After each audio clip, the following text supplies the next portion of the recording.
We're live. Oh, you're cool. Nice. I'm gonna work on it this weekend. Oh, excellent. Hey, by the way, do you do Wordle? No, I haven't played a single game of Wordle. Not one. Are you a word games person? I actually love word games. I just don't love things that are on trend. And I'm like, nope. And I have managed to ignore it. I'm sure that 3 years from now, when nobody else is talking about it, I'm going to be like, Wordle's amazing. Let us know if you do Wordle, and if you agree with me that when there's a letter that gets used twice, they should use a different color. It's not that hot of a thing anymore now that the New York Times bought it. Well, I mean, I saw it, there was like this giant flame of Wordle where like for a couple of weeks, everybody seemed to be posting their Wordles on social media. I haven't seen that in a long time, not since New York Times bought it. Yeah, my mom has gotten really into it, and once in a while on Facebook, she posts something that I guess is impressive. She's like, "I got it in 2," or whatever. Great. 2. Wow. I don't know. I mean, I really like word games, so I probably would enjoy it. I just have 17 other things on my brain, and I can't do Wordle right now. But anyway, hey, Tara, why are we here today? We're here today for Coffee Chat, our regular Friday morning virtual version of a coffee chat with teammates. We talk about rowing, coaching, coxing, rowing life, and rowing culture. And we're so glad that you're here with us. So let us know how you're doing this week. Let us know where you're from. Even if we know you, other folks who might be joining us may not know you. So let us know where you're from. And on a scale of 1 to 10, how is your rowing week going? Tara, how's your week? Well, you know what? I was just thinking, like, a year ago, 6 months ago, 3 months ago, I had no rowing week to report of actual rowing. Yeah. Now I have 3 rowing days a week to talk about. Well, including this morning. No, you didn't row this morning, did you? No, 6 a.m., Tuesday, Thursday, Saturday. Yeah. Which is great. It's absolutely beautiful here this week. And then I told you our workout yesterday, and I would say that it was a little, I don't think the coach really thought that one through. What did you say you did? 4x1K? 4x1K. And so I was in a 4, and there were doubles and quads and things on the water, right? And a pair. But each 500, like a pair or half the boat, did it full press 16 strokes a minute. So it's basically like weightlifting. Yeah. Now, my issue with this is the same, like coaches who think rowing feet out for like a whole practice is good. It's not for all of these grown-ups who sit at desks and their hip flexors are fucked anyway. Like that kind of stuff for too long is not good. For adults who don't do hard press and weightlifting, to be in an unstable boat, not on a floor in a gym, and doing a weightlifting simulated row, you're talking about torn intercostals, broken ribs. People get competitive. And the woman behind me was grunting. And the woman behind her had shoulder surgery last year. And I'm like, this doesn't seem very safe, but not so unsafe that I was like, we're not doing this. Because it was actually really fun. Yeah, that's one of those workouts. That's one of those workouts where I think that there's an intention behind it. I think that there's something good to be said of pairs, fours, sixes rowing with the boat is going to be a little bit heavier, where you're really feeling the connection. Right. But you're right. If you stretch it out too long, low backs are not happy. I was aware that if you're doing it wrong, right? the coach needs to be sure that people aren't down here, Yeah. right? Or it's not a person who tends to, grip it and rip it, right? We don't want any rippers. Yeah. It's just, So yeah. So actually, I just last night was coaching my master's club rowers. We did a pretty challenging drill. I'd say for any level of rowers, but I decided to throw something pretty darn challenging at them, which was all 8 legs only on the feather. And we went from legs only on the feather to legs and swing, and then to full strokes rowing. Yeah, reverse And an 8 so the all reverse, exactly, the reverse pick. Yeah. Yeah, And yeah. we do the reverse pick a lot by 4s, but we decided to give it a try by all 8 and really just challenge ourselves last night. But that was a lot on the low backs, and I was very aware of trying to keep that brief because the boat wasn't totally stable. We've got a lot of rowers. This was like the first time they've ever tried this drill by all 8. And they're But masters rowers, so you have fixers. oh, fixers. You mean like the people that like try to push? Yeah. These people. Yeah. And the hands up, pushing the blade off the trying to I get can't set get the my blade down. I can't get boat. No. So anywho, yes, there are drills that are worthwhile. There are drills that are challenging. There's work that's challenging. You just got to make sure that, especially if you're working with masters who, Yeah. generally are average athletes, like protect the backs at all costs. And We are the weekend warriors, man. We are the yeah. weekend warriors. So here we go. Scale of 1 to 10. So you said you've gotten the chance to row a couple days this week. You're going to row again tomorrow. Scale of 1 to 10. I'm gonna go 8. 8. Very nice. Very nice. I have not had the chance to row this week. I thought I was going to at least once or twice. It didn't happen. Fingers crossed next week I should be able to get on the water a couple times. But everything else rowing related, man, I think this might be the first time that on a Friday I have felt like there is too much rowing related things happening in my life. My brain is When was going, the last time you felt that? yeah, Jesus. it's going to explode. I was thinking about it right before, like actually when I was making my chai to come sit down in this chat, that I love that over the last several years, I've built out a life that is really all about rowing, coaching, rowing, steady state network, designing and selling rowing related t-shirts. Coxing. All that stuff is awesome, but currently the brain is so tired. And here's why. Why? Some of this you already know about. All right. So Masters Nationals started yesterday. Yeah. We'll talk about that. Masters National started yesterday. I'm coaching for DC Strokes, which is boycotting Masters Nationals. There will be announcements via social media, which I handle for DC Strokes in the coming days about Masters Nationals. And a new fund that DC Strokes is starting for LGBTQ rowers, coaches, and coxswains. We are not going to Masters Nationals. And you know who else is not going to Masters Nationals? East Bay Rowing Club out in Oakland. Okay. We'll talk about that. Is going. Okay. All right. I'm with you.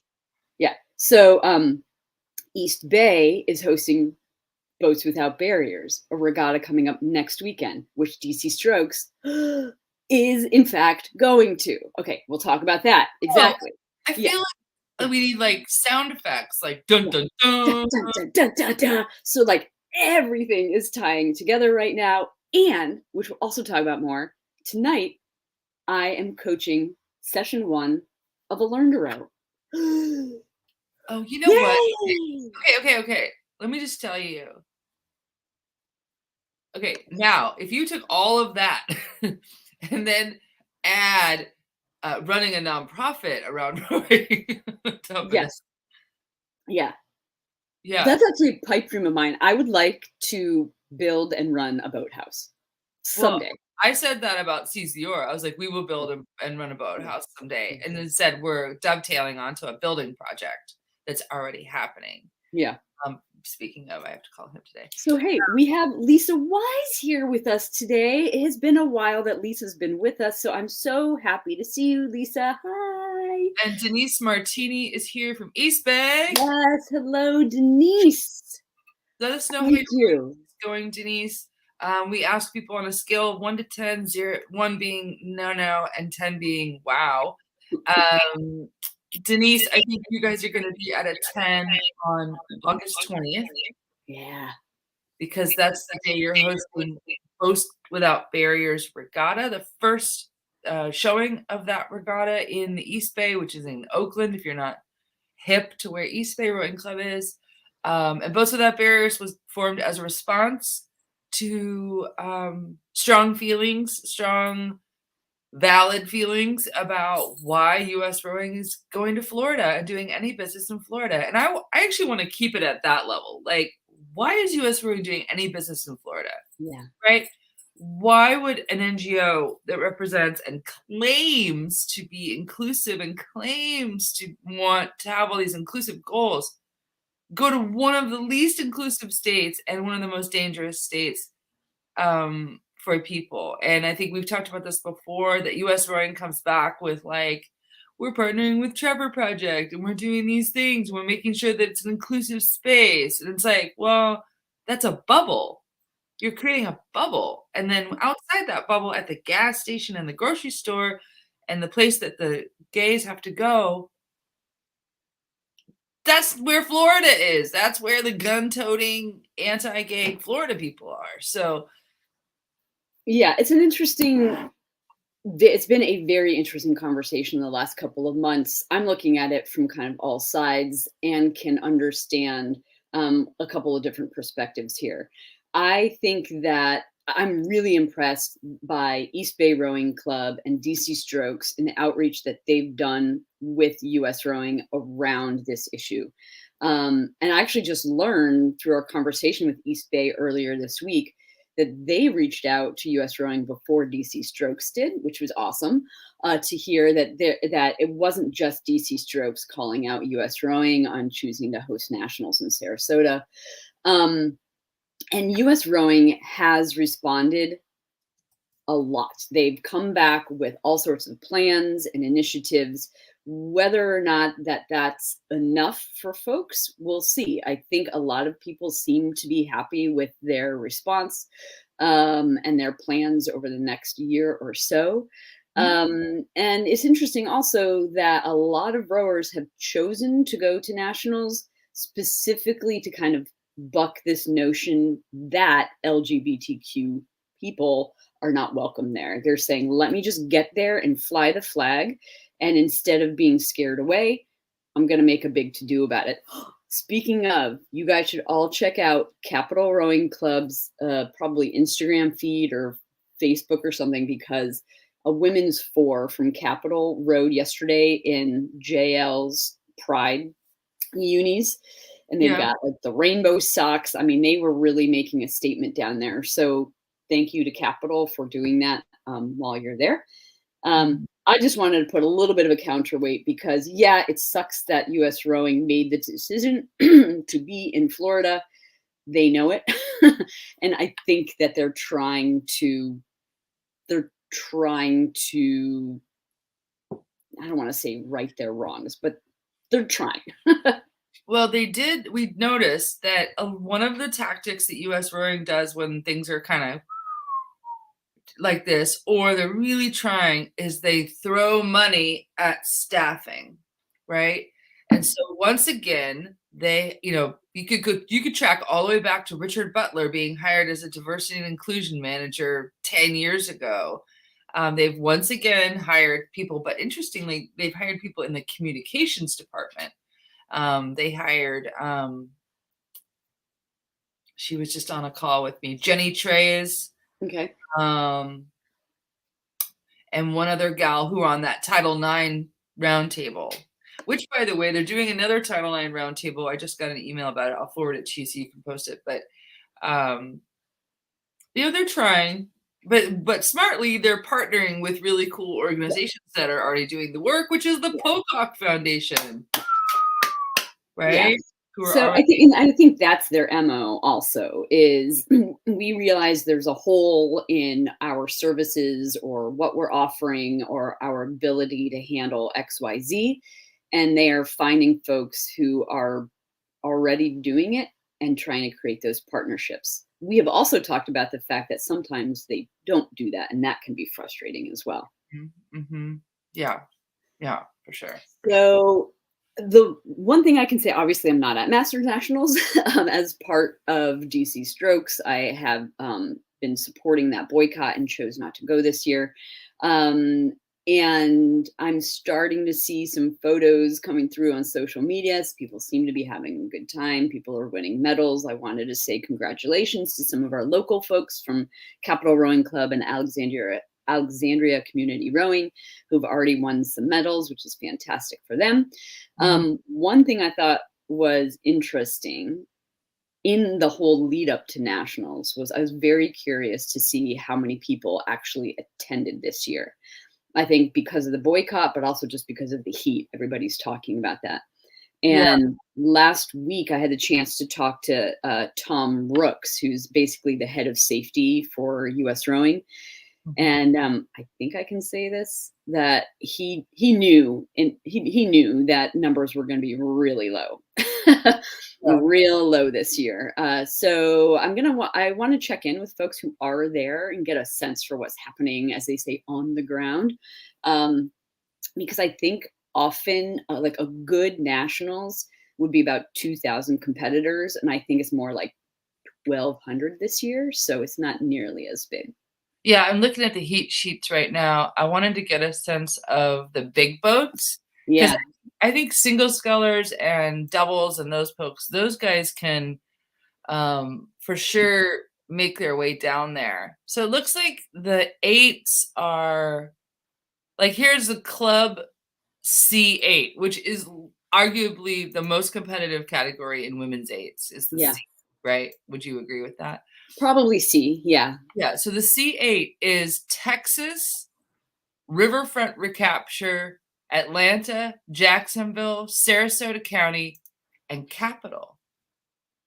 Ah, wait, were those like a whole bunch of Florida teams? Yeah. Plus So Riverfront C8, Recapture. yeah, so Riverfront Atlanta, Hartford. Jacksonville, Sarasota County, Riverfront Recapture, Hartford. and then Texas and Atlanta, and then Uh-oh. one of your people from Capital. Yeah. So Capital's definitely there. They're sending a lot of folks, and Capital is pretty dominant. So I'm curious to see how they They do. also have someone in the Club A8. Wow. Ooh, Club, Capital does? yeah, Capital with someone named Schnittman, who their Eight, average eight. age is I didn't 36. realize they had that many young women. So they have Interesting. New Orleans, Texas, Capital, and Lincoln Park. Well, here's the thing.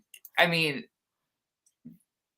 could those people in good conscience say they're the best in the country? Because Well, okay, so this goes back to like last summer, we were kind of saying the same thing coming out of COVID. A bunch of people didn't attend nationals because of COVID or because they hadn't trained up and they didn't feel like they were ready for nationals. So I think we were kind of having the same discussion then. Is this the cream of the crop, or is it this year, is it the folks that are willing to go? okay, so for instance, the men's E8 final is Sarasota County, Jacksonville, and Sarasota County. Fascinating. What I will say though, truth be told, like I'm one of those folks who I don't I don't know what this says about me, but like most of the time I don't actually care who my competition is. Like I just want Oh, to get on right. the water. I want to see how fast we go. Sure. Any Um any day. Sure. but yeah, and I wholeheartedly believe that no matter what, you showed up that day. Like Ah, it doesn't really matter who else showed up that day, but you should take credit for showing up that day, putting in the effort, putting in the training, showing up that day, and making a go of it. I So guess it's a little bit different because we're talking about people like not showing up because of like possibly boycotting and things like that. right, But but, like, we know that there's College Club, Endeavor, Marin, like, of all those teams, right? Here's the thing, yeah, someone told me when they went to the Olympics, this is an Olympian that told me this, Olympic rower, and they said that their mentality in some years, I don't know if this always is the same per every year, but in most years, they said their mentality had been, "It's not about who's the best in the world, it's about who's in the best of the world that day." that day exactly. Who feels the best, who ate the right food, who slept the best, who's got Mhm. the right brain game, right? And it's true no matter what. There's Yeah, upsets and surprises all the yeah. time. I'm definitely a fan of the underdog. Definitely Oh, a fan. I'm thinking about surprises. Wasn't it just last year at trials where like somebody caught a massive crab at trials, and this is like I'm Oh, sure that they go lost ahead. their oar. Remember I'm, the yeah, oar went away and she yeah, grabbed it and came back, and I think they still won, but yeah, 'cause and she I'm guessing like she hadn't caught a crab in years, so it's what happens that day. maybe she yeah, and, so I wanna say hi to Michael Tutloff and Larissa West Yes. and Denise, and if you're here and you wanna let us know where you row and if you've got anything going on for you this week, that's cool. What else did we wanna talk about? We wanted to Oh talk my about gosh. So I wanted to talk about briefly, actually US rowing beach sprint trials. So I know that like beach sprints and coastal rowing isn't top of mind for really most flat water rowers, but guys, check this out. Coastal rowing and beach sprints is having this moment right now, and it is on the rise. So if you don't know much about it, do a little Google search, coastal rowing, beach sprints, and check out our podcast. We've interviewed a handful of folks and talked about this topic. I think it's super fascinating, especially the beach sprints. They're super quick. You run down the beach to your boat, hop in, do a little out and back around a buoy, hop back out of your boat, run up the beach, and you have to hit a button on the sand. So, beach sprint trials for US national team was last weekend. And I kind of wanted to talk about this because we know a couple people that were there and a couple people who made the national team, and 9 crews made the beach sprint national team after winning their trials in Sarasota last weekend. Those folks will be representing the US at the World Rowing Beach Sprint Finals in Great Britain in October. And I'm going to throw out a couple names here because one of them was John Olbreys, who took bronze in a mixed coxed quad last year at trials. And this year made it through in a mixed double with his partner. I believe her name is Elizabeth Hinley. So congrats to John Olbreys, who came from flatwater rowing at Potomac Boat Club here in DC. He's heading off to beach sprint finals in October, which is amazing.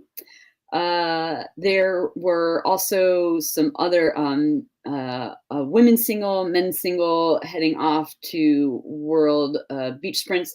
And I also wanted to give it a little shout out to Mark Oria, who is a coach and coastal rower that we've known for a couple years now.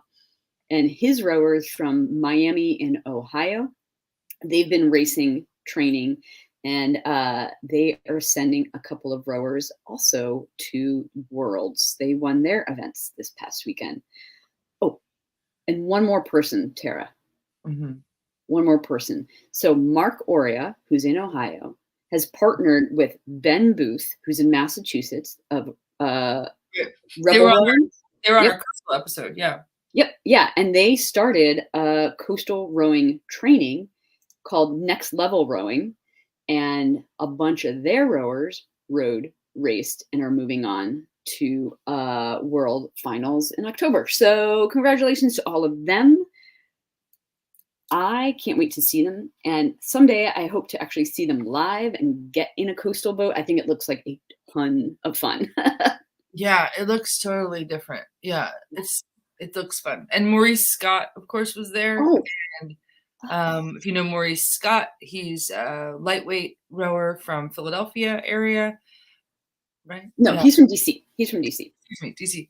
And he's been on our show as well. But if you want to get caught up on what coastal rowing is and how it works, we actually had an episode that kind of broke it all down. And Ben Booth was on the episode, and Mark Gorio was on the episode, and actually a fairly seasoned couple of gals, right? We had on that episode. And then we also followed up that episode with a talk with New Orleans Rowing Club. And New Orleans Rowing Club, what's cool about their situation is they do what's called coastal rowing. Coastal rowing kind of isn't beach sprints, but it's in the genre of coastal rowing. So beach sprints is one event of coastal rowing, and then there's long form or long distance stuff. And what's cool about New Orleans is that they actually live in tidal waters as well as flat water. They have a lake end.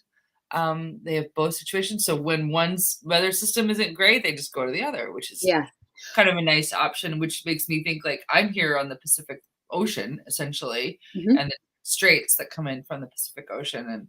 And we row on saltwater, but we have tides, but we don't have waves or anything like that. Yeah, I think that you live in a great spot for coastal rowing. It's beautiful out there, and we actually hosted the Worlds here just north of us in Vancouver, in Canada, about 7 years ago.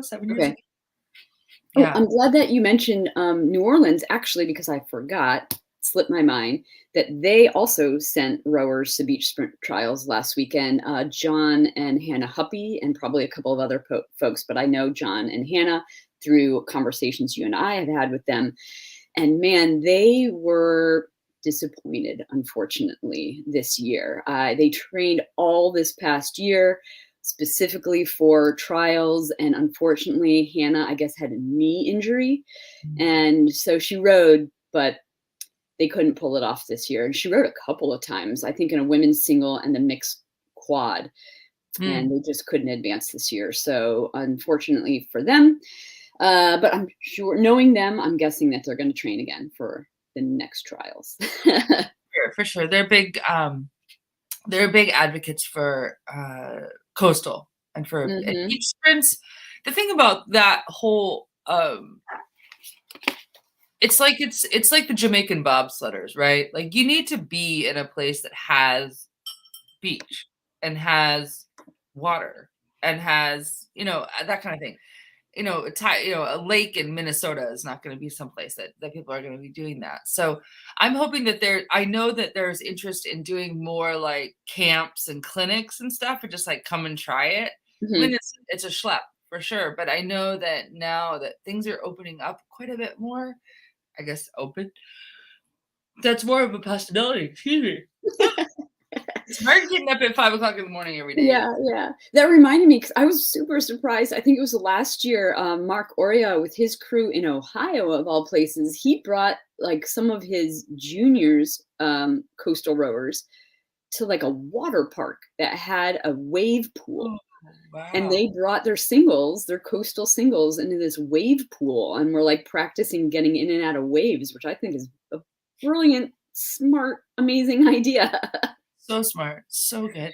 Hey, before we go to the next topic, I just want to thank our sponsors. We are sponsored by Concept 2, woo-hoo, and Lake Washington Rowing Club, the host of the Head of the Lake Regatta, which is essentially like the Head of the Charles of the West.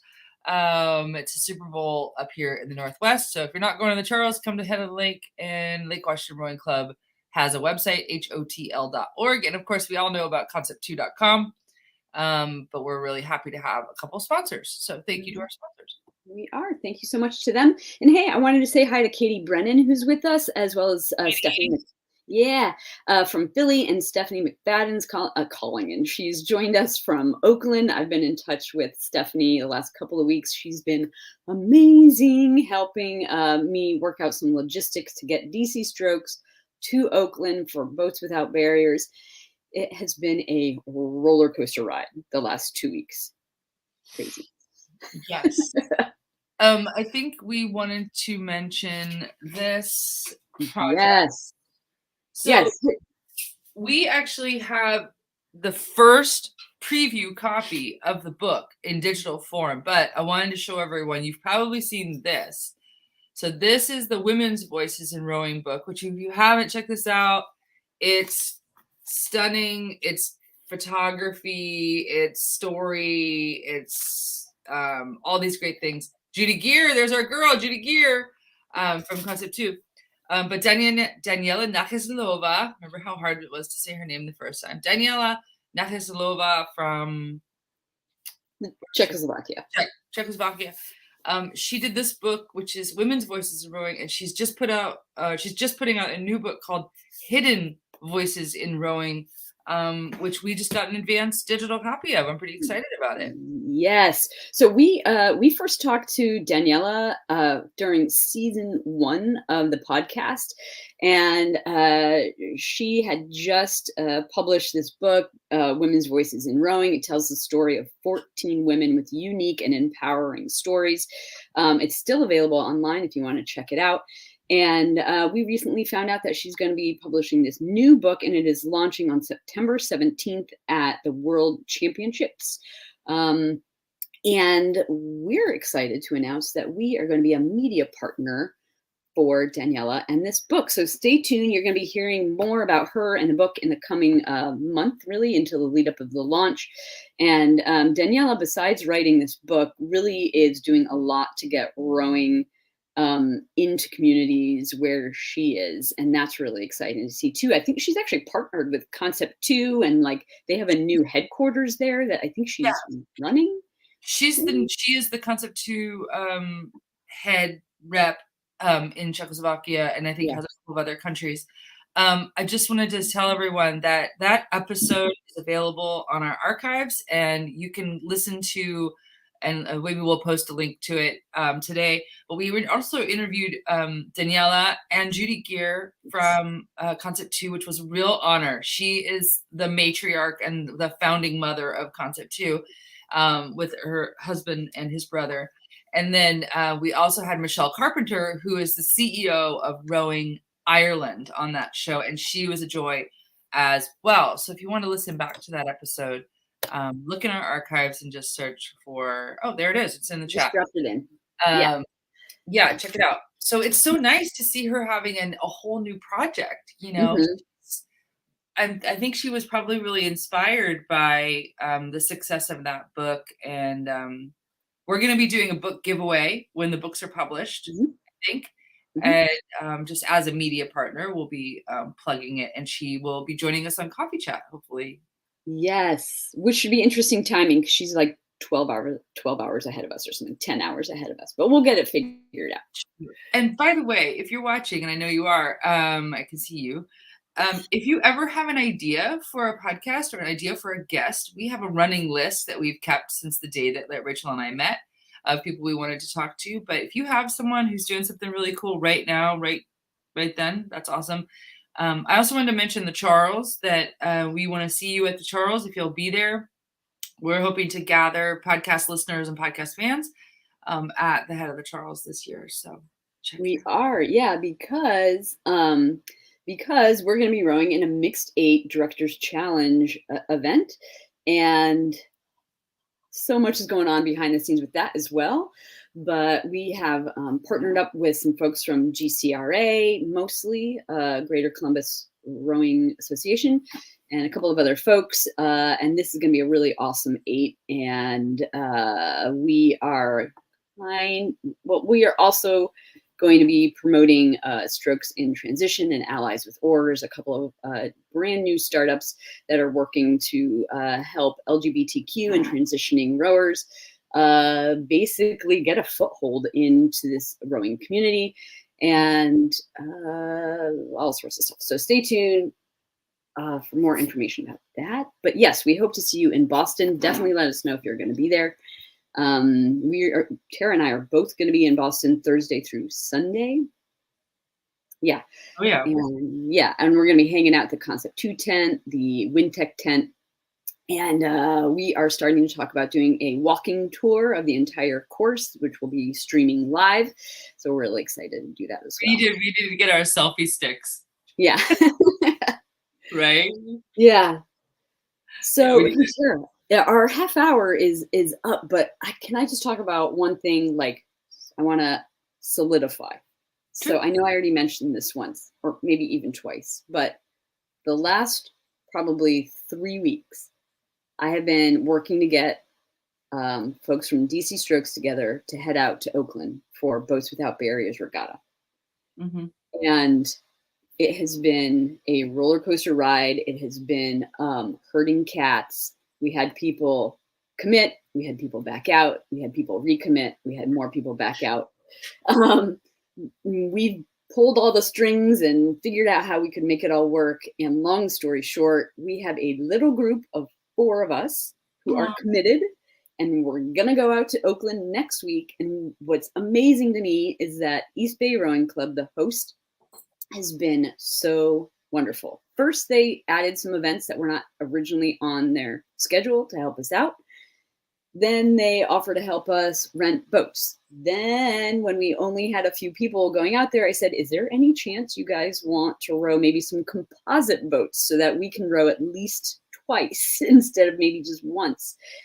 And I did not expect that when we asked about composite boats, they were going to come back with 20 rowers who want to row composite boats with us. So basically, it's going to be like East Bay boats with like a couple of, DC Strokes rowers sprinkled in. But the beauty of that is it is literally a wonderful community effort. It has been so heartwarming. Yeah. So I had an idea I wanted to do one time, and this was so you know how they call it a ham and egger? When you've done a ham and egger where okay, if you don't know what a ham and egger is, you show up at the boathouse and you put your name into a pot, right? And of course, if you have to have port or have to have starboard or whatever, like put that on your name tag. It all goes into a big bowl, and then the bowl they make 8s out of these bowls, and you go and you race, and then you come back, and then they mix the bowl. So C's Dior had the idea to do something called a frittata regatta. And basically it was a virtual ham and egger where people put their names into a digital pot, right? And everybody paid $10 to row or some amount of money to row. And the team that got it together the fastest and actually won the pot of money. Which I always thought would be so much fun, like having a pot of money. And do it as a fundraiser, for Seize the Or. But we wanted to call it the Frittata Regatta. That's brilliant. I love it. It was a version of a ham and egger. Yeah. So someday we'll do it. But yeah, I love rows like that. First of all, I think that's a fantastic idea, a great name. And I actually really love practices like that. I haven't done one like that in a very long time or been asked to be in a lineup quite like that. But I remember when our coach would have us throw our shoes in a pile and then just pick 8 shoes. And those are the 8 people that go into the boat.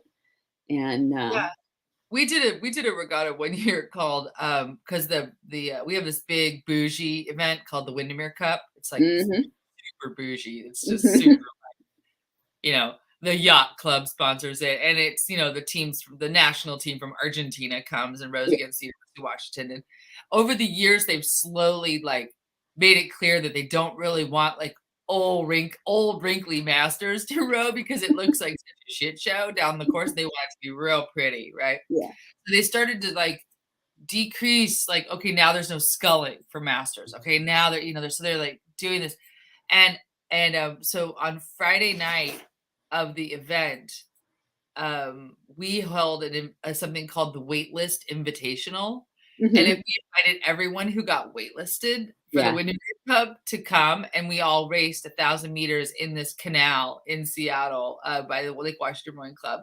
But the graphic for it was one of those take a number machines. I love that. It was a fundraiser, and all the marshals, we wore Hawaiian shirts, and it was and I had this big flag that said "Let It Ride" or something, and that was the start flag. Yeah. All those sorts of events, I actually wish that there were more of them. There's so much room in rowing for events like that. I love this notion of people can elevate the scrimmage, right? We scrimmage all the time. Elevate the scrimmage into something real. We have something here called sushi racing. Every single Sunday leading up to head racing season, there's something called the sushi race, and it's called that because they leave a restaurant called I Love Sushi. And it can be singles, doubles, pairs, quads, 4s, 8s, whatever. And anybody's invited, and it's free. And they just have marshals on the water. It's called Sushi Race. That's cool. Here in DC, there's so much opportunity for that. I'm going to add that to my list of like 18 other things that I want to do. Is I think that there's an opportunity and space in the schedule for like once monthly, twice monthly. I don't know what I want to call those, but like social rows or something that's not a standard regatta. Get together, go up and down some bit of the river, right? And finish up and go out for breakfast. Or maybe people are like potlucking it. Just like a potluck hosted by Capital Rowing Club, Community Row. Come do some light racing, 500-meter pieces, or whatever. I just think there's such room for that, and you can take it on land in the winter. This has been awesome. Where are you going? Oh, I know what it was. Okay, I found it. I'm like searching for everything. Yeah. I have to jump on a WhatsApp call with Rowing Canada para development team. Ooh. And talk about the fact that there are so few para athletes, that literally Canada is reaching out to me asking me if I have someone that they can put in a double. I can put in a double. Literally, that's where we're at. Wow. So few para rowing athletes. And they're not like, I just think we need to have more of a bank.